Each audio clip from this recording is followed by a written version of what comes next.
तो अभी exercise 3.1 start करते हैं हम लोग। और ये 3.1 का पहला क्वेश्चन लिखा है कि a Aftab tells his daughter 7 years ago I was 7 times as old as you were then। ठीक, तो इन सब एज वाले सवालों में प्रेजेंट एज पहले मान लीजिए जाती तो कहानी बेहतर पड़ती है। तो आफ्ताब की प्रेजेंट एज क्या है? प्रेजेंट एज ऑफ आफ्ताब मान लो x years, और इसकी बेटी की मान लेते प्रेजेंट एज,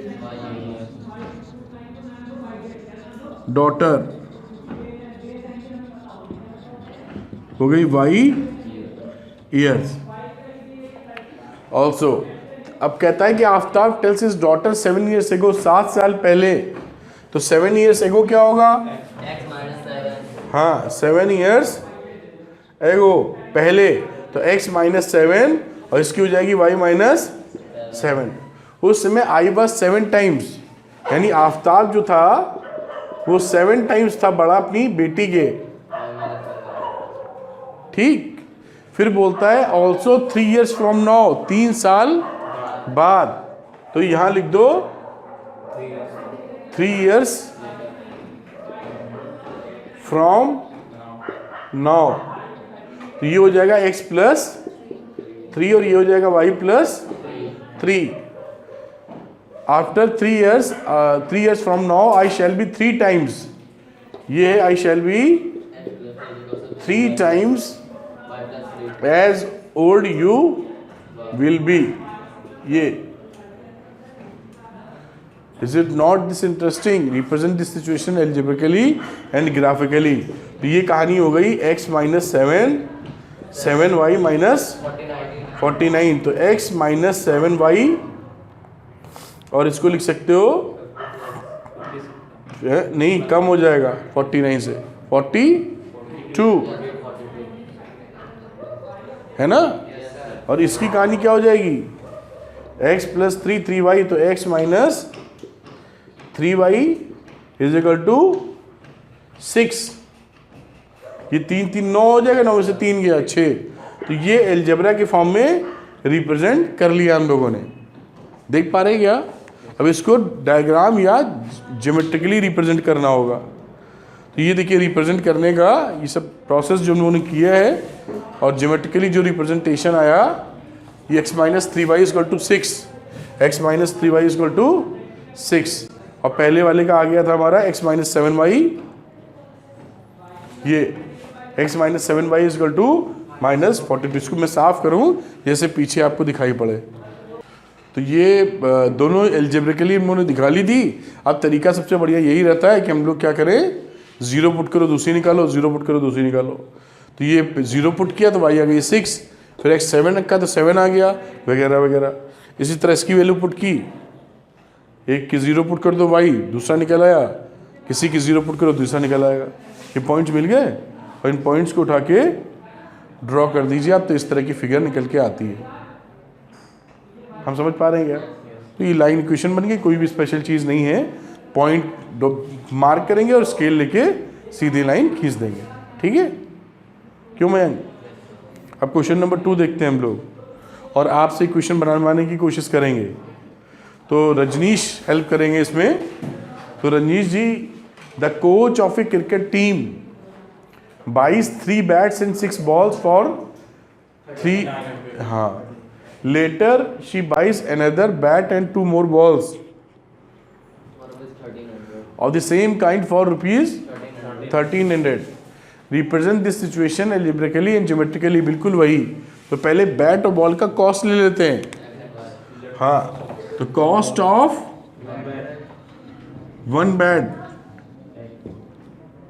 रुपीज x, इसी तरह कॉस्ट ऑफ 1 बॉल, इसको लिख देते हैं रुपीज y।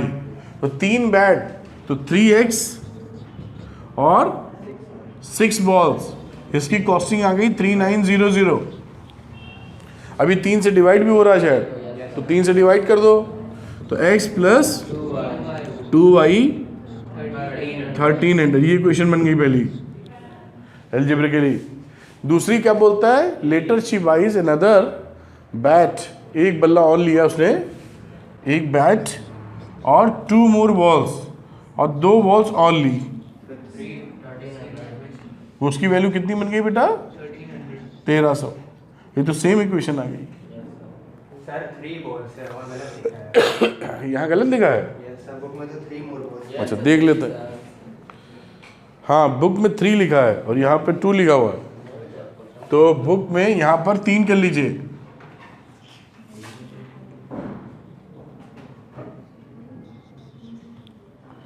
लेकिन फिर भी गलत हो जाएगा बेटा, ये पॉसिबल कैसे है फिर? कुछ फिगर्स तो देखो, एक बार चेक करो। The coach of a cricket team buys 3 bats 6 balls 3900, later she buys another bat and 3 more balls of the same kind for rupees 1300। Represent this situation algebraically and geometrically. तो ये तो possible है नहीं, एक बल्ला 2 ball इतने की, तो वही कैसे हो जाएगा?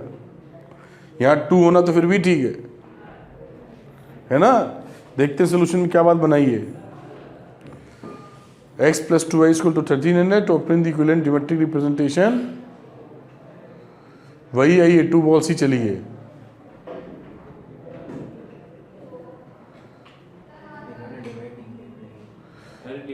डिवाइड नहीं किया लेकिन वैल्यू है वही। अगर इसको डिवाइड नहीं भी करें तो यहाँ पर 2 ही बॉल लेनी होगी फिर, वरना ये पॉसिबिलिटी खत्म हो जाएगी, है ना, समझ रहे हो? 3 बॉल से आएगा नहीं, 2 बॉल। तो ये इक्वेशन जो है वही बेसिकली इक्वेशन ऊपर वाली है। अब इसका एक ग्राफ बना देंगे हम लोग, दैट्स ऑल, ठीक। और ये बन गया इसका ग्राफ। दोनों ही सेम इक्वेशन है, अलग अलग रखी गई है, जबरदस्ती की बात कर रहे हैं। एक ही लाइन आई देखो, है ना, क्योंकि एक ही इक्वेशन है। समझ पाए हम लोग? ठीक है, ये क्वेश्चन नंबर 2 था। इक्वेशन एक थी इसलिए लाइन भी एक ही आई है। 3.1 का तीसरा सवाल।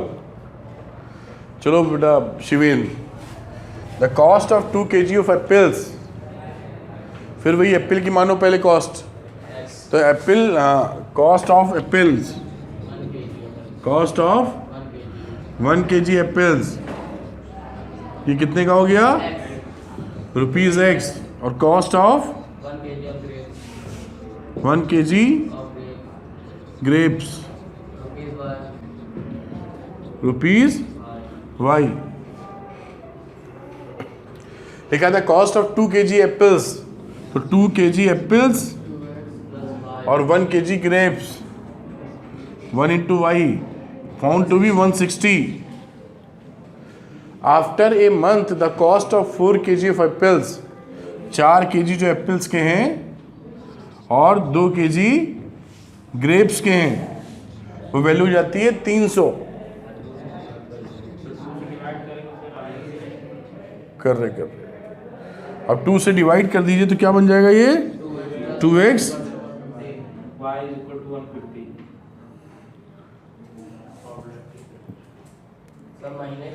ये यार रेट्स बदल गए हैं ना XY, इसलिए वहां भी एक पॉसिबिलिटी थी, फिर उसको रेट्स वो बदल गए, नहीं वहां तो रेट सेम थे, हाँ तो यहाँ रेट्स बदल गए हैं 1 महीने बाद, सिचुएशन ये खड़ी हो गई।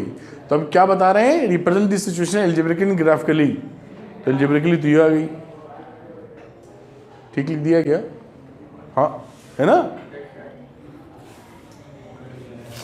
पहली वाली की कहानी है, दूसरे वाली की कहानी 2x plus 1y is equal to 160, 4x plus 2y is equal to 300। और रिप्रेजेंट करने में तो कोई बड़ी बात नहीं है, इसके पॉइंट्स लेके आप रिप्रेजेंट कर ही लेंगे, ठीक है। पॉइंट लिया x y, x की वैल्यू रखो y निकाल देंगे, y की वैल्यू रखो x निकाल देंगे, दोनों पॉइंट लिए प्लॉट कर दीजिए आप, दोनों के दोनों पैरेलल ग्राफ्स आ रहे हैं। तो इस तरह से जो एक्सरसाइज 3.1 थी वो हो जाती है।